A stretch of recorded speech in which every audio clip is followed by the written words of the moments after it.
анбӯҳи зиёди одамон, шукӯҳмандтарин фазои идона,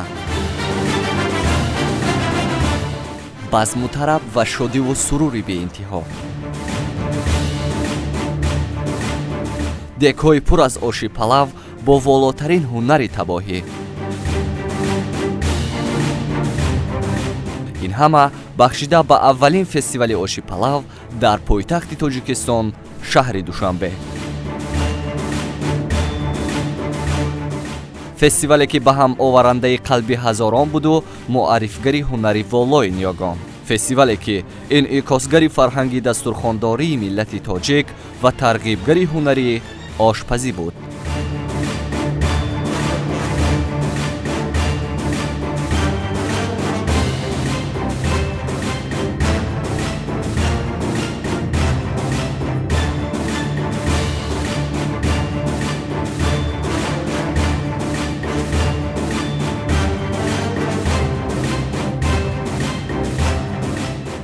фазои идонаи фестивал ончунон пуршукӯҳ буд ки анбӯҳи зиёди одамон оғоз аз дарвозаи асосии боғи фарҳангу фароғатии ба номи Абулқосим Фирдавсӣ то ба интиҳои онро фаро гирифта буд. даромадан пас аз дарвозаи асосии боғи мазкур, пешорӯи меҳмонон деги бузурги оши палав бо ғунҷоиши яктона қарор дошт ки рамзи асосии фестивали оши палав маҳсуб мешуд. омода намудани оши палав агар барои ошпазон ки онро мепазанд санъат бошад, барои онҳое ки ҷараёни пухтани онро назорат мекунанд ҳаловати ҳақиқӣ аст.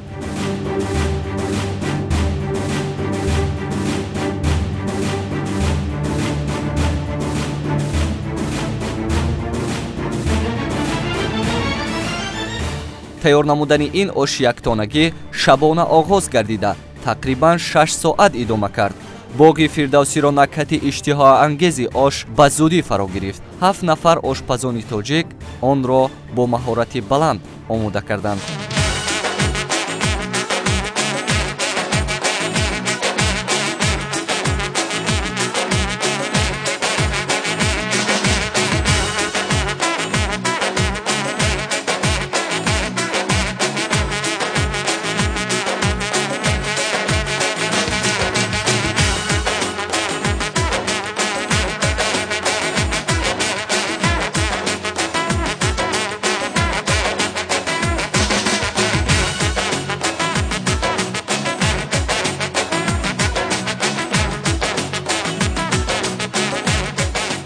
оғози фестивал низ бо чашидани оши ҳамин деги бузурги яктонага шурӯъ шуд.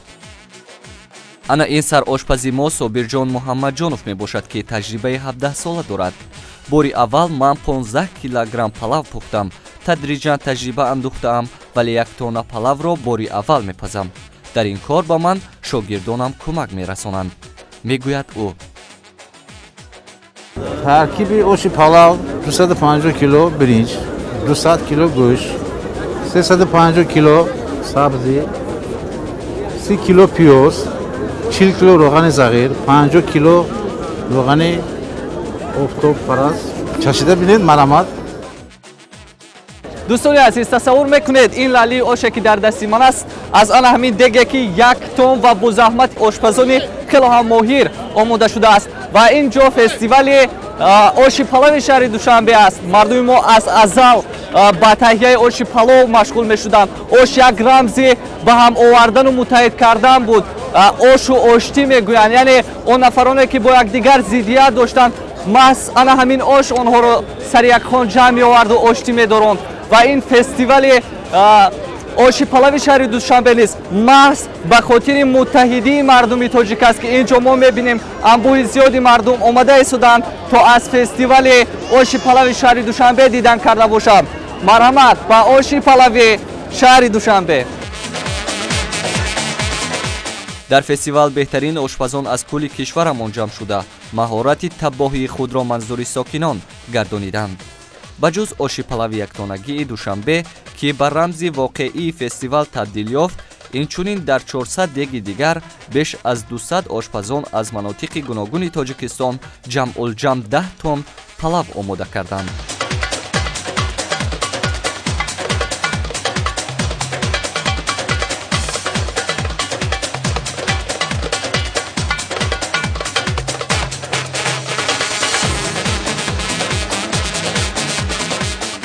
аслан дар гузаштаи дури мардуми тоҷик дар чорабиниҳои фарҳангиашон ҳар гуна озмунҳо эълон карда мешуд ва ҳамзамон озмуни ё мусобиқаи ошхӯри беҳтарин ва дар фестивали оши палави шаҳри душанбе низ озмуни ошхӯри беҳтарин баргузор гашта истодааст ки ҳаминак инҷо ин ошхӯрҳои мо омодагии ҷиддии худро баҳри ин мусобиқа дида истодаанд ва чанд лаҳза пас назди онҳо ош гузошта мешавад ва онҳо бо ишораи ҳакамон ба хӯрдани оши палав шурӯъ мекунанд ки мо аз ҷарои он шуморо ошно хоҳем кард. Бо мо бошед.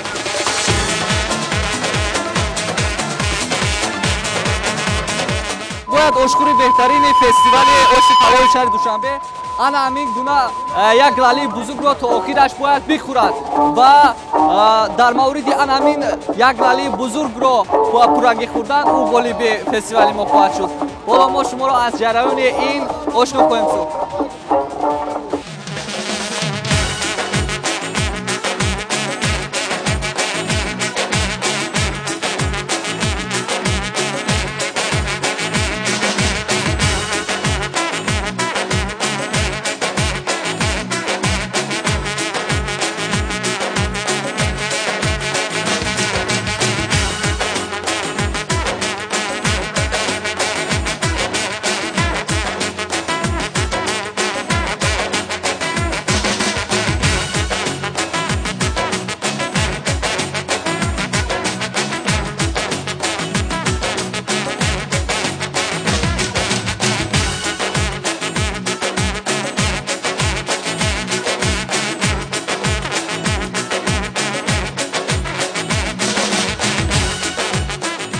фестивали оши палави шаҳри душанбе идомаи ҳунари волои дастурхондории аҷдоди гузаштаамон мебошад ки бо салиқаи баланди таббоҳӣ маъруфу машҳур шуда буданд.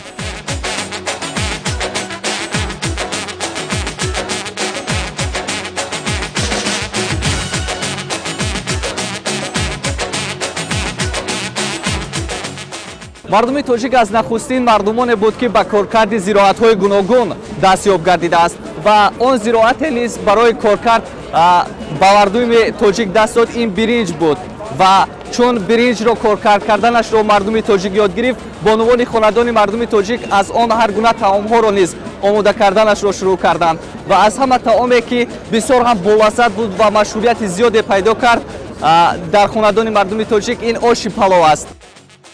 аслан ин таоми машҳури тоҷикон баъд аз он сер истифода шуд ки ниёгонамон ба шоликорӣ муваффақ гардиданд. дар ҳудуди осиёи миёна шолипарварӣ ва биринҷкӯбӣ қарнҳои се-дуи то милод ворид гаштааст. мардуми тоҷик аз давраҳои қадим киштукори шолиро омӯхтанд ва бо биринҷ хӯрокҳои гуногун тайёр мекарданд. оши палов аз таомҳои дӯстдошта ва маъруфи мардуми тоҷик ва дигар миллатҳои осиёи марказӣ, ҷумҳуриҳои қавқоз, баъзе давлатҳои араб мебошад. дуруст аст ки дар ҳар минтақа тарзи тайёр кардани оши палав гуногун мебошад. ҳатто дар як ноҳияи кӯчак чанд намуди тайёр кардани оши палав вуҷуд дорад.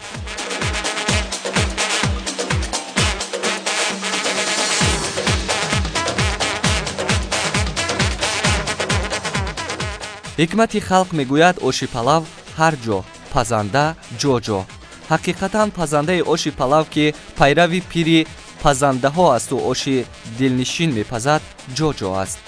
калимаи палав таърихи қадима дошта дар забонҳои авастоӣ ва суғдӣ ҳам мансуб будааст. ифодаи пал дар забони авастоӣ номи рустаниеро дорад ки дар об нашъу намо мекунад. дар забони суғдӣ ҳам бо чунин маъно ба кор меравад ва ҳатто дар гӯшаҳои маҳаллӣ калимаи пал тағйири маъно карда имрӯз ҷои кишт ва гӯшае аз киштзоро мефаҳмонад.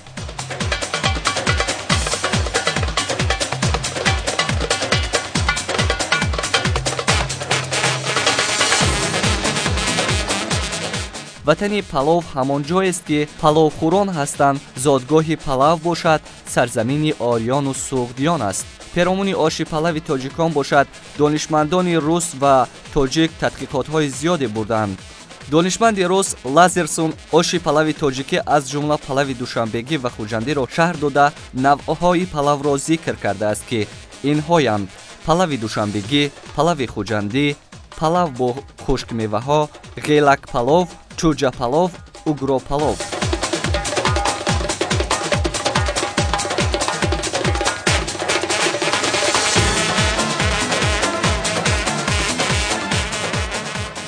ما از افغانستان آمدیم.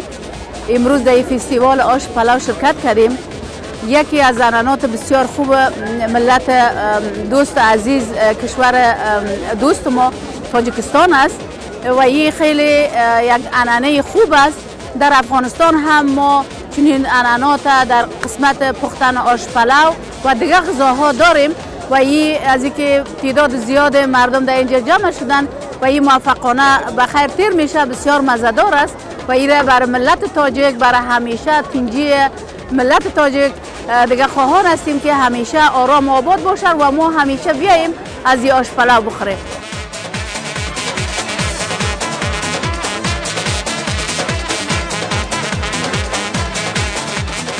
شاهی همه نعمت‌ها سلطانی کباب آمد که از دنبه و نان دارم تخته و همتاجه.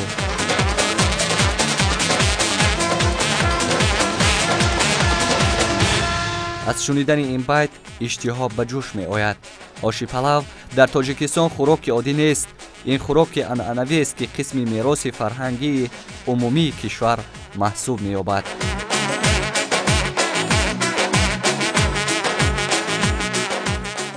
اصلا بیننده عزیز آش اهمیت فلسفی نیز دارد، یعنی به هماورنده مردمان خویش و اقربان نیز هست و باید در هر خاندان تاجیک بانوان نیز هستند که بسیار با یک مهارت بلند و آماده کردن آش پلاو نیز مشغول میشوند و مادران نیز از ازل با گلدختران خود بسیار هم در یک سطح بلند آماده کردن آش پلاو را نیز می‌آموزند و یگان توی خورسندی و جشن مردم تاجیک نیز به آماده کردن آش پلاو نیز برگزار نخواهد گردید و امروز ما در حلقه چند از بانوانی هستیم که با یک مهارت خیلی هم بلند به آماده کردن آش پلاو مشغولند و من از آنها سوال کردنیم که آشی که آنها عین حال آماده کرده استودند چه تفاوتی دارد نسبت دیگر آشایی که آشوی پلاوی که اینجا آماده کرده استودند؟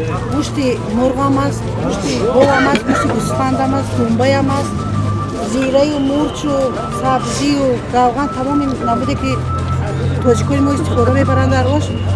ما در این آش پلوی امروزه خود استفاده بردیم. میگویند که مثلا تو اون بانویی که تصمیم میگیرد تا یک طعام آماده کند از جمله آش وقتی با محبت به آماده کردن همون مشغول نشود اون نه اونقدر مزه خوب میدهد. این چی همین خیلی سخن است یا که حقیقت هم دارد؟ حقیقت هم دارد. پختن آش به هر یک زن تاجیک ما زیبنده است. باید هر یک زن تاجیک ما پختن آش را از با مهارت بلند برایش.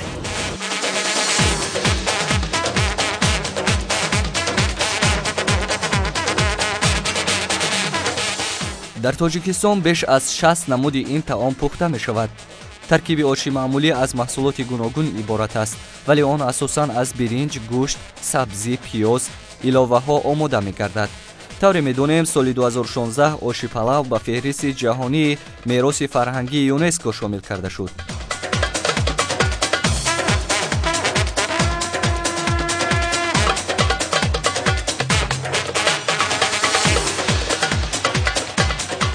در فستیوال آش پلاو که در دایره سال رشد سیاحی و هنرهای مردمی برگزار گشته بود، برای خوشحالی اشتراکداران برنامه کنسرتی و نمایش هنرهای مردمی شهر ناحیه‌های جمهوری تشکیل گردید.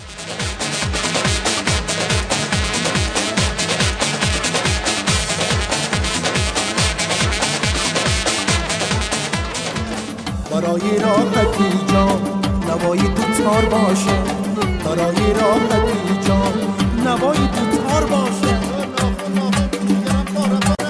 بیارم چرمانم آشی حریفانم، بیارم چرمانم آشی حریفانم.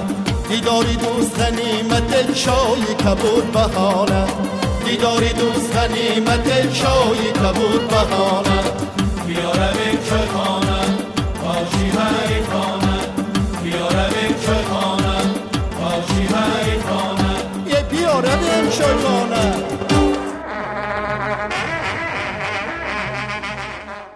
мардуми тоҷик аз қадим бо фарҳангу маданият, маҳорати хос, кадбонуҳои ҳунарманд ва таомҳои бисёр бо лаззати миллӣ дар минтақа ва ҷаҳон машҳур аст. шӯҳрати ҷаҳонии кишвари мо баъд аз ҷониби сарвари давлат президенти ҷумҳурии Тоҷикистон муҳтарам Эмомалираҳмон ба ҷаҳониён муаррифӣ кардани забон, таърих, фарҳанг, маданият, расмооинҳои қадимаи аҷдодӣ, оинҳои неки башардӯстӣ ва дигар арзишҳои муқаддаси сарзамини бостонӣ афзун шуд.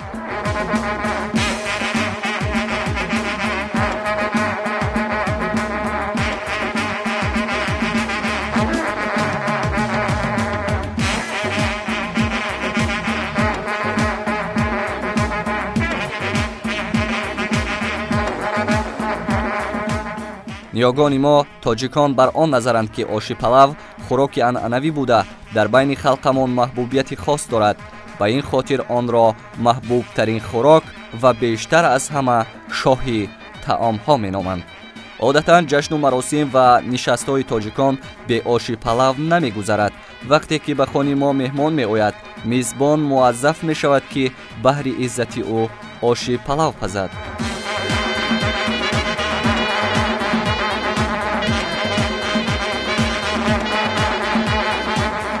тибқи талаботҳои озмуни оши палави душанбе ки бори нахуст бо чунин шукӯҳу шаҳомат баргузор гардид, аз рӯи чанд номинатсия ба беҳтарин ошпазону ҳунармандон ва ширкатдорон ҷоизаҳо супорида шуд. баъди супоридани ҷоизаҳо ба ғолибони фестивал аз ҷониби ҳунармандони шинохтаи кишвар сурудҳо дар васфи оши палав, ҳамдилӣ, ваҳдату истиқлол иҷро карда шуд, ки ба шаҳомати фестивал шукӯҳи дигар бахшид.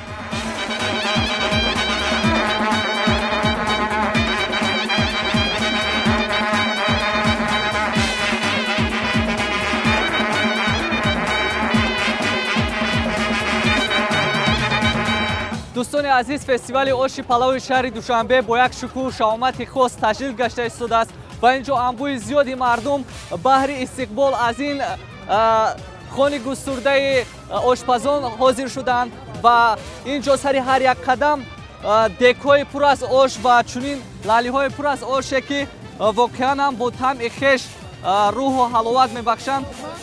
мардумро интизор аст ва ошпазони мо низ бо аз ин маҳсули дастони хеш ба мардуми ба фестивал ҳузур дошта ройгон чунин лалиҳои пур аз оши зеборо тақдим карда истоданд.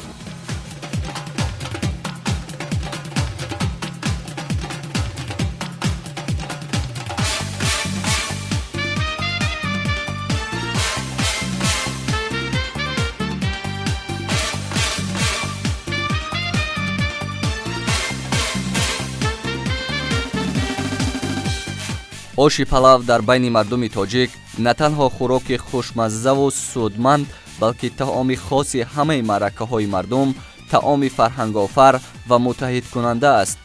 оид ба оши палав дар байни мардум зарбулмасалу мақол, нақлу ривоятҳои ҷолиб зиёданд, ки аз маъруфияти ин таом дарак медиҳад.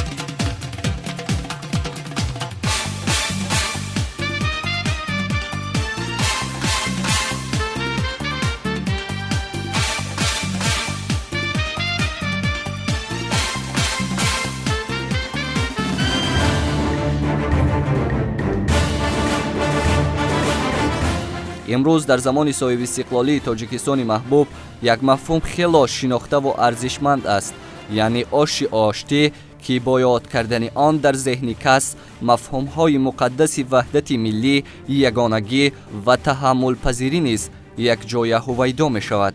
бигузор ҳамеша дар фазои тоҷикистони маҳбуб шодиву сурур ва файзу фаровонӣ бошаду мардуми фарҳангсолори тоҷик сари хони густурда ва оши палав якҷову сарҷам.